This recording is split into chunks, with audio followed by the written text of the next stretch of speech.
All right, everyone, welcome to another deep dive here on the show. Today, we are taking a look at the NDIS. The National Disability Insurance Scheme. That's right.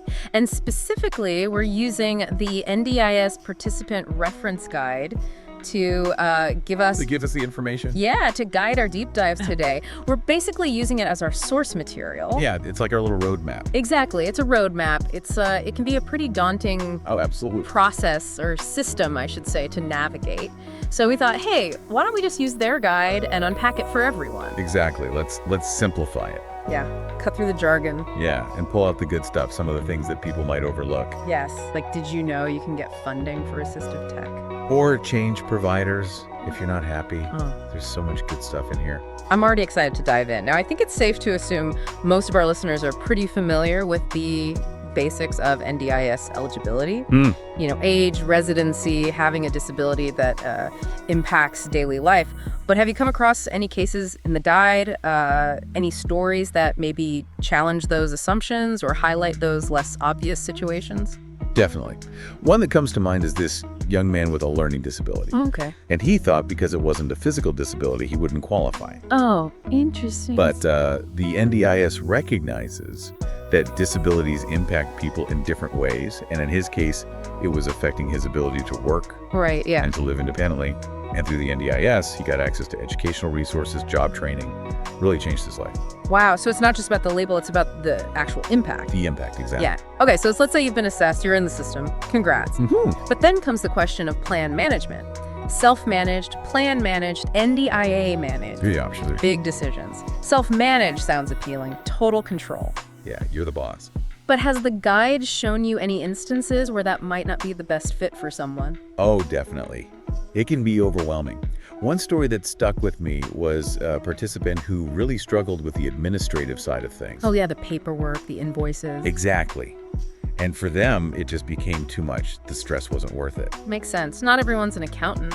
Right. Some people just want to focus on their goals, their therapy. Right. What about the opposite then? The NDIA managed plans. Who might thrive under that model?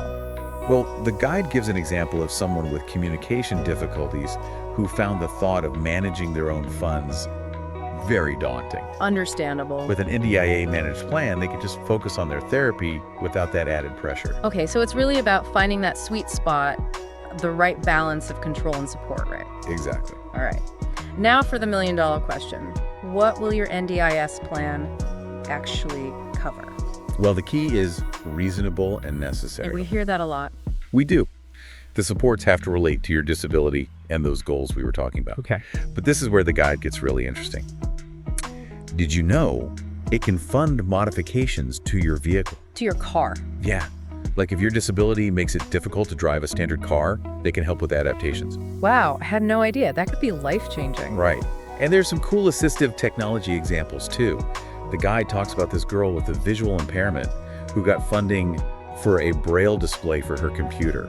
Wow. So she could access information, right? Pursue her passions.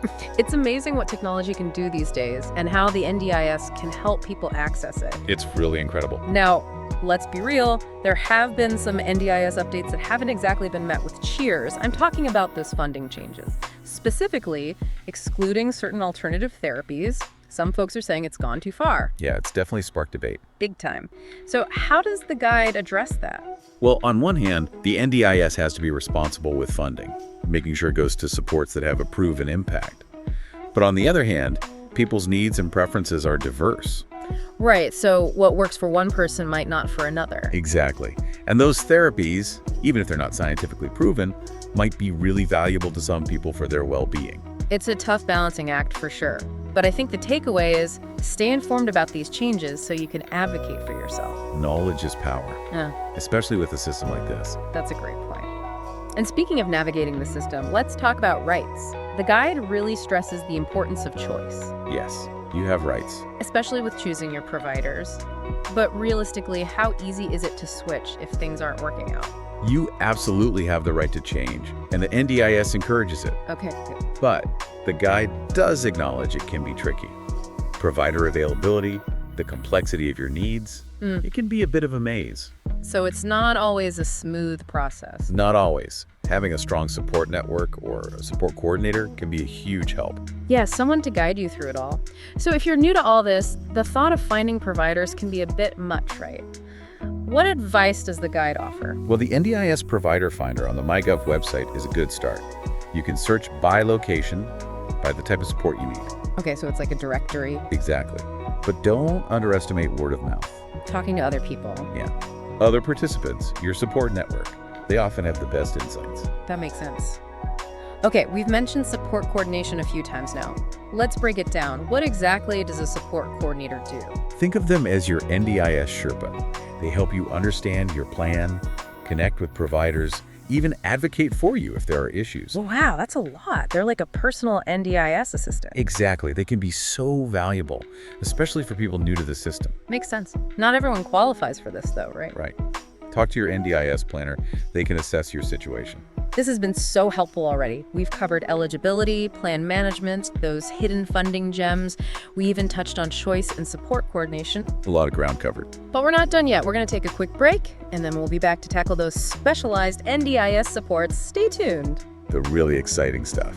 All right, welcome back to the deep dive. We are back and ready to tackle some of the more intricate parts of the NDIS. Yeah, it's stuff that can sometimes feel a bit tricky. Yes, like plan review.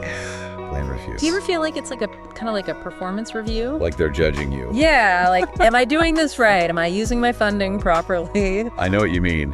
But the guide really stresses that it's a collaborative process. Oh, okay. It's not about judgment. It's about making sure your plan's still working for you, because things change. Right, life changes. Our needs change. Exactly. And the guide actually gives some great tips on how to, ace your plan review. Ooh, tips. I like it. Give us the goods. All right, so first off, remember those detailed records we talked about? Like therapy reports, receipts, notes on your progress? Oh, yeah. Keep track of everything. That's your ammunition for the plan review. I like that. It's like show, don't tell. Exactly.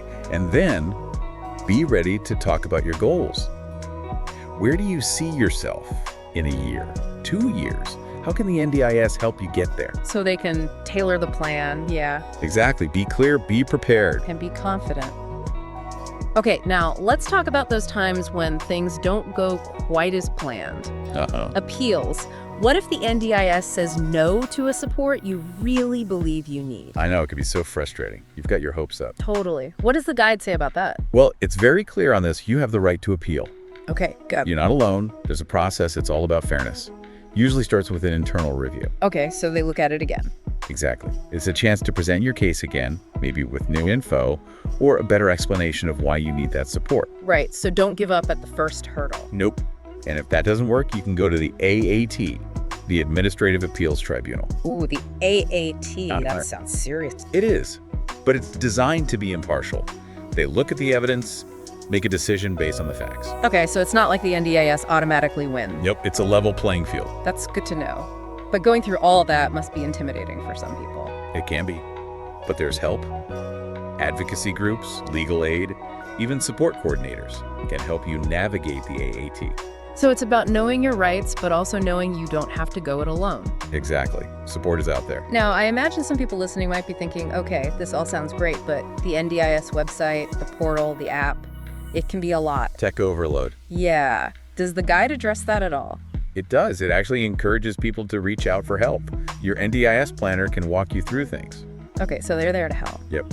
Or call the National Contact Center. Their number's right in the guide. They can help with any tech issues. So it's not like you're expected to be a tech whiz to navigate all this? Not at all. Yeah. They want you to focus on using your plan, achieving your goals, not getting bogged down in tech stuff. That's a relief.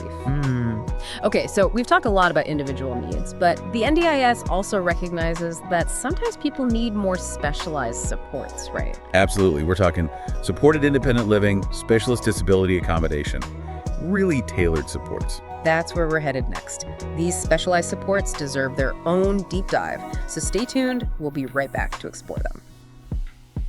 All right, we're back and ready to wrap up this NDIS deep dive. We've saved the best for last, haven't we? For really in-depth stuff. Yes, those specialized supports. Because as we've seen, the NDIS is all about individualized plans. Not one size fits all. Not at all. So let's start with supported independent living, or SIL. I think the name itself can be a bit confusing. It can be, yeah. What does it actually mean in practice? Well, the guide puts it nicely. SIL is about helping people with daily living tasks so they can live as independently as possible. Okay, so it's about finding that balance, right? Yeah, that balance between needing support but still having your freedom. Right, because it's not about taking over someone's life, it's about enabling them. Exactly. And the guide gives this example of a woman who, after an accident, she needed help with things like cooking and getting around at home. Oh, I see. And with SIL funding, she could hire support workers to help with those things, which meant she could live on her own. So she didn't have to go into like a residential facility or something. Right, she got to stay in her own place. That's awesome. But I imagine the amount of SIL support people need can vary a lot. Oh, absolutely. The guide stresses that it's super individualized. Some people might just need a few hours a week, maybe for grocery shopping. Yeah, or meal prep. Exactly. While others might need help with personal care, medication. It really depends. It's about creating that tailored plan. Okay, now we also mentioned specialist disability accommodation, or SDA. SDA, yeah. How's that different from SIL? So SDA is all about the physical living space. It's housing that's built specifically for people with high support needs. Okay, so it's like the actual home itself is adapted. Yeah. Think wheelchair ramps, sensory features, maybe even staff on site. Wow, so it's about more than just accessibility. It's about a whole supportive environment. Right.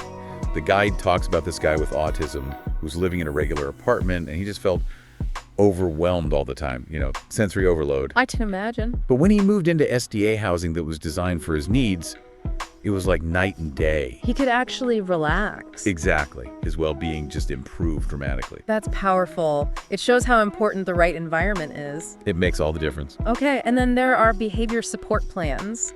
The guide touches on these. Can you explain what they involve? Sure. These plans are about understanding and managing behaviors that can be, challenging. Challenging for the person, challenging for those around them. Exactly. They're usually put together by experts, like psychologists, who work with the person and their family to figure out the triggers and come up with strategies. So it's not about punishing someone for their behavior, it's about trying to understand it. Exactly. It's about support, not punishment. There's this example in the guide of a boy with autism who'd have meltdowns whenever his routine changed. Oh, transitions can be so tough. They can be. But with a behavior support plan, his family learned how to make things easier for him, how to prepare him for changes. And that helped reduce those meltdowns. Significantly. That's amazing. It just shows that with the right support, even really tough situations can improve. Absolutely. And it's not just the individual who benefits, it's their whole family. It creates a more peaceful home life for everyone. Exactly. Okay, we've talked a lot about empowerment, and I think assistive technology is a prime example. Oh yeah, the guide has some amazing stories about that. It does. From communication aids to mobility devices, it can really open up possibilities for people. There's this one story that really stuck with me. It's about this woman who lost her voice. Oh, wow. She felt so isolated, couldn't express herself. But the NDIS funded a device that allowed her to speak again.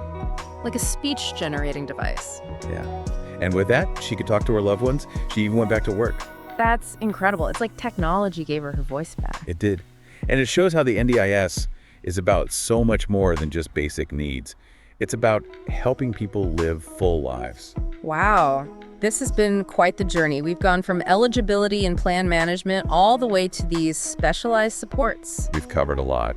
And hopefully our listeners are feeling more informed, more empowered. That's the goal, to demystify the NDIS. Yeah, because it can feel like a maze, but with the right knowledge and support. You can navigate it. Exactly. And remember, the NDIS is a partnership. The more you know, the more you can advocate for yourself and create a plan that really works for you. All about working together. And on that note, I think it's time to wrap up this NDIS deep dive. We've explored so much, and I hope you've all found it helpful and encouraging. If there's anything that particularly resonated with you, any questions you still have, please share them with us. We're always here to help you dive even deeper into this important topic. Until next time, happy navigating. The power of the disability.